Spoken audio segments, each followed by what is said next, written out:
Isipin ang sumusunod na eksena. Ang isang babae ay umuwi pagkatapos ng isang nakakapagod na araw sa trabaho, ngunit nakatagpo ng isang sorpresa na hindi niya inaasahan. Ang kanyang sariling pintuan ay naka-lock, ang kanyang mga gamit ay itinapon sa pasilyo ng gusali. Habang sinusubukan niyang pumasok, naririnig niya ang galit na boses ng kanyang asawa sa kabilang linya. Hindi na nais ng aking ina na makasama ka na. Bumalik sa bahay ng iyong mga magulang. Ngunit sa halip na masira o iwanan ang pag-iyak, gumawa siya ng isang hindi inaasahang aksyon na magbabago sa lahat.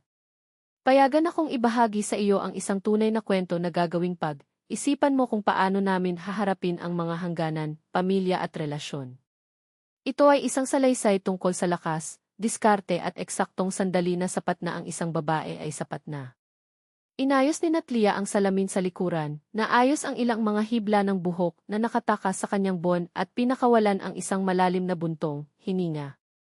Isa pang araw ng kaguluhan sa accounting, mga huling ulat, inspeksyon sa buwis sa kita, ang direktor na sumisigaw para sa mga resulta. At sa bahay, ang sitwasyon ay hindi mas mahusay. 2 linggo na ang nakalilipas, ang kanyang biyenan na si Ina Genadievna ay dumating para sa isang linggong pagbisita na, tulad ng lagi, ay nagpatuloy magpakailanman. Sa mga huling araw, ang pag-igting sa apartment ay umabot sa limitasyon nito. Ang bawat detalye ng buhay ni Natlia ay pinuna, ang kanyang paglilinis, ang kanyang pagkain, ang paraan ng pag-ayos ng kanyang bahay. Kahapon, pagkatapos ng isang puna ng asid tungkol sa hindi magandang ginawa, Borch, nawala ng pasensya si Natlia at magalang na hiniling ng kanyang biyenan na bumalik sa kanyang lungsod. Ang kanyang asawang si Sergio ay tahimik sa oras na iyon.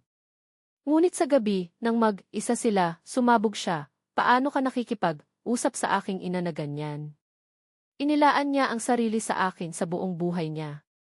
Sinubukan ni Natlia na ipaliwanag na mahal niya ang kanyang biyenan, ngunit kailangan nila ng espasyo. Kailangan nilang huminga. Habang pinipigilan niya ang kotse sa harap ng gusali, tiningnan niya ang palumpon ng mga daisi sa upuan ng pasahero, isang kilos ng pagkakasundo, isang pagtatangka upang kalmado ang mga tempers. Pag-usapan natin, lutasin ito sa isang maisapat na gulang na paraan, naisip niya, habang umakyat siya sa hagdan sa ikalimang palapag. Naisip ko ang isang mapayapang hapunan, isang lantad na pag-uusap, marahil kahit isang kasunduan tungkol sa pananatili ni Ina. Ngunit ang nahanap niya ay iniwan ang kanyang paralisado, ang kanyang mga maleta at bag ng damit na nakasalansan sa labas ng kanyang apartment. Sumakay ang puso. Sinubukan niya ang susi, ngunit nabago ang kandado. Tumunog ang doorbell. Katahimikan. Pinilit niya. Sa wakas, isang galit na tinig sa kabilang dulo. Sino ito? Sergio, ito ako, Natlia. Buksan, mangyaring, tanong niya, sinusubukan na manatiling kalmado. Ang sagot ay isang hiyawan na sumigaw sa bulwagan, ayaw ka ng aking ina dito. Pumunta sa bahay ng iyong mga magulang. Nadama ni Natlia ang lupa na nawala sa ilalim ng kanyang mga paa. Iyon ang kanyang bahay, binili gamit ang pawis ng kanyang trabaho. Ang kalahati ng kanyang sweldo ay nagtungo sa pagbabayad ng mortgage. Si Ina ay isang bisita lamang, at ang kanyang asawa ay sinipa siya tulad ng isang panghihimaso. Ang galit ay bumagsak, ang salpok na kumatok sa pintuan, sumigaw, humiling ng paggalang. Ngunit pinigilan niya ang kanyang damdamin. Huminga. Isipin, sinabi niya sa sarili. Walang punto sa pagkawala ng kontrol. Pagkatapos, sa isang kalmado na nagulat sa kanya, lumingon siya, binuksan ang light panel ng gusali at, na may isang matatag na kilos, pinatay ang kapangyarihan ng apartment. Sa kadiliman ng koridor, na sinindihan lamang ng isang mahina na ilaw na nagmula sa bintana, si Natlia ay sumandal sa dingding at naghintay.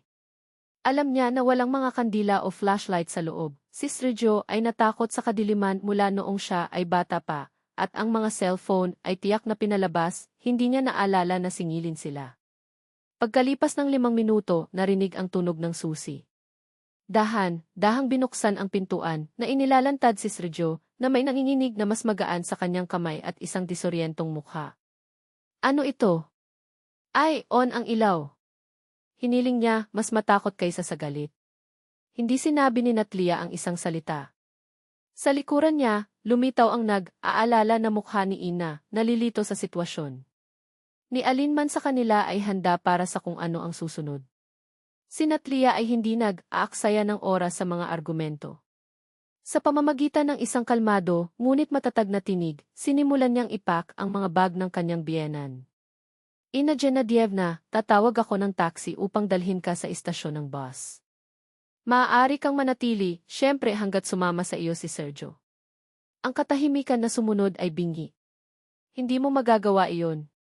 Nagprotesta ang biyenan, galit na galit. Sergio, papayagan mo ba siyang tratuhin ako ng ganyan? Ina, sabi ni Natlia, isinasara ang maleta na may dry click, nirerespeto kita bilang ina ng aking asawa. Ngunit ang bahay na ito ay aming tahanan na itinayo ng aming dalawa. Palagi kang tatanggapin bilang isang bisita, sa mga panahon na sumasang, ayon tayo ng una. Ang mukha ng biyenan ay naging pula ng galit. Sergio, naririnig mo ba iyon? Sinipa ako ng asawa mo. Gayunman, siya ay nagbuntong, hininga. Nanay, tama si Natlia. Kailangan namin ang aming buhay. Dadalhin kita sa istasyon mismo. Kalahating oras mamaya, napanood ni Natlia ang bintana habang tinulungan ni Sergio ang kanyang ina sa taxi. Nakikita niya ang mga dramatikong kilos ni Ina, nagmamadali siyang mga salita, at ang pagkapagod sa mukha ng kanyang asawa, na tumango lamang. Nang siya ay bumalik, ang dalawa ay nakaupo sa kusina at, sa unahang pagkakataon sa mga buwan, nag-usap. Sa katotohanan, walang mga akusasyon, walang sama ng loob. Hindi ko alam kung ano ang dumating sa akin, inamin ni Sergio, na nakatingin sa kanyang kape. Pagdating niya at sinimulan ang pagpuna sa lahat, parang bata pa ako. Hindi ko masabi na hindi. Hinawakan ni Natlia ang kanyang kamay. At iyon ang dahilan kung bakit mo ako itinapon. Ibinaba niya ang ulo. Hindi iyon. Sumigaw siya, sinabi mong kinasusuklaman mo siya, na wala ka nang pupuntahan. Nakaramdam ako ng kasalanan at hindi ko alam kung ano ang gagawin. Ginambala siya ni Natlia ng isang kilos. Hindi ito tungkol sa pagpapatawad, Sergio. Ito ay tungkol sa amin. Ang iyong ina ay bahagi ng iyong kwento at iginagalang ko iyon. Ngunit ang aming kasal, ang aming tahanan ay mauna. Nang gabing iyon ay minarkahan ang isang tubig. Kailangang muling ibigay ni Sergio kung paano maging asawa, hindi isang anak. Ito ay isang mahirap na proseso, puno ng mga pag-aalsa, ngunit ang bawat hakbang ay pinalakas sila. Pagkalipas ng 2 taon, ang kanilang buhay ay hindi nakikilala. Ang mga limitasyon kasama si Ina ay itinatag, binisita niya tuwing 2 buwan, sa katapusan ng linggo, palaging inaalam ng maaga, at hindi na muling sinubukan na kontrolin ang kanilang bahay. Nakakuha si Natlia ng isang mas mahusay na trabaho na may kakayahang umangkop na oras. May inspirasyon sa pagpapasya ng kanyang asawa, sa wakas ay binuksan ni Sergio ang kanyang sariling tindahan ng pag-aayos ng electronics, isang panaginip na tinanggal niya sa loob ng maraming taon. Ngunit ang pinakamalaking pagbabago ay dumating sa kapanganakan ng Little Polina, isang masayang sorpresa na napuno ang bahay ng pagtawa. Nang sabihin ni Natlia sa balita, sumigaw si Sergio ng emosyon at, sa susunod na araw, renovate na niya ang silid ng sanggol. Bumalik si Ina 1 linggo pagkatapos manganak. Sa oras na ito, hindi bilang isang mananakop, ngunit bilang isang lola. At, sa unahang pagkakataon, tinanggap siya ni Natlia ng walang pag-igting. Dahil ngayon, higit sa dati, alam niya, ang bahay na iyon ay kabilang sa kanila. At walang pagbisita, kahit gaano kamatamis, mababago iyon. Natatakot si Natlia na ang mga dating salungatan ay muling magbabalik, ngunit natagpuan niya ang isang ganap na magkakaibang ina, isang inilipat na babae, handang tumulong ng hindi sumalakay, upang suportahan ng hindi naghihirap. Noon, kasama si Polina na natutulog sa kanyang mga bisig, sinira ng biyenan ang katahimikan na may hindi inaasahang pagtatapat. Alam mo, Natlia, ang kanyang tinig ay nanginginig ng bahagya, ang kanyang mga mata ay naayos sa kanyang apo. Hindi ko naisip na isang araw ay magpapasalamat ako sa episode na iyon. Itinaas ni Natlia ang kanyang kilay, nakakaintriga. Kapag pinatay mo ang ilaw at pinilit akong umalis, nilinaw ni Ina na may isang mapait na ngiti. Sa oras na iyon, nasaktan ako ng 1 buwan na ginugol ko ng hindi nakikipag-usap kay Sergio. Ngunit pagkatapos na intindihan ko na ako ay naging eksakto kung ano ang lagi kong kinamumuhian, ang aking biyenan. Binato niya ng marahan si Polina, na para bang tinulungan siya ng kilusan na ayusin ang kanyang mga saloobin. Sinira ng aking biyenan ang aking unang kasal. Nakikilahok siya kung saan hindi siya tinawag, pinuna, nagdidikta ng mga patakaran. Nanumpa ako sa aking sarili na hindi ito magiging ganito. At tingnan, siya ay nagbuntong, hininga, napahiya. Natapos ko na ang mas masahol. Hindi alam ni Natlia kung ano ang sasagot. Hindi ko pa nakita si Ina na mahina, kaya ang tao. Ang biyenan ay nagpatuloy, ang kanyang boses firm sa kabila ng kanyang damdamin. Salamat sa hindi pagsuko sa Sergio mamaya. Nang ginawa niya sa iyo. At salamat sa pagpapatawad sa akin. Hindi lahat ng mga ito ay magkakaroon ng kadakilaan na ito. Ngumiti si Natlia, taimtim. Mahal ko ang anak mo. At ikaw ay bahagi ng kanyang buhay. Kami ay isang pamilya kasama ang lahat ng aming mga pagkadilim. Nang gabing iyon, nang magretiro si Ina sa silid ng panauhin, ibinalot ni Sergio si Natlia sa kanyang mga bisig at bumulong. Araw-araw nagpapasalamat ako sa iyo na hindi umalis. Para sa pakikipaglaban para sa amin. At nagpapasalamat ako sa iyo sa pagkakaroon ng karunungan na maunawaan. Sagot niya, hinalikan siya ng marahan. Pagkalipas ng 3 taon, ang kanilang buhay ay isang salamin ng kung ano ang kanilang matyagang itinayo. Si Polina, isang mausisa at masigasig na batang babae, ngayon ay nagbahagi ng isang silid sa kanyang maliit na kapatid na si Kiril. Ang negosyo ni Sergio ay umunlad habang binabalanse ni Natlia ang malayong trabaho sa pagiging ina. Si Ina, naman, ay naging isang kailangan na kaalyado. Lumitaw siya kapag tinawag, tumulong sa mga bata, ngunit hindi kailanman lumampas sa napagkasundo ang mga limitasyon. Natuto silang pahalagahan ang bawat isa, upang magbigay kung kinakailangan. Isang gabi, habang inilalagay ang kanyang mga anak, narinig ni Natlia si Polina na tanungin ang kanyang lola. Lola, bakit kayo at nanay ay magkakasama? Si Vika, mula sa hardin, ay nagsabi na ang kanyang ina ay laging nakikipaglaban sa kanyang biyenan. Ngumiti si Ina, hinaplos ang buhok ng kanyang apo.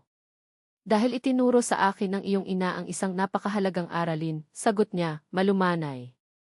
Ang pag-ibig na iyon ay hindi lamang pagmamahal, iginagalang din nito ang puwang ng ibang tao. Nang maglaon, nang tulog ang mga bata, ang 3 ay nagtipon sa kusina, mainit na tsaa sa kanilang mga kamay at mga alaala na dumadaloy ng walang kapaitan. Naaalala mo ba kung pinatay mo ang ilaw sa power panel? Tumawa kay Sergio, nanginginig ang kanyang ulo. Halos magkasya ako. Palagi akong natatakot sa dilim, at sa itaas na sigurado akong nasira ko ang lahat. Akala ko puputulin mo ako, inamin si Natlia, tumatawa. Ngunit ito lamang ang nangyari sa akin sa oras na iyon. Inamamagitan, hindi inaasahan.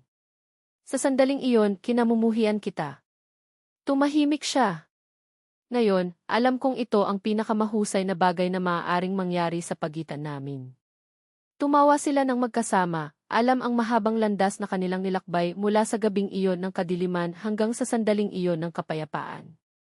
Nang umalis si Ina at nagpunta si Sergio upang suriin ang mga bata, nanatili si Natlia sa bintana na nanonood ng mga ilaw ng lungsod.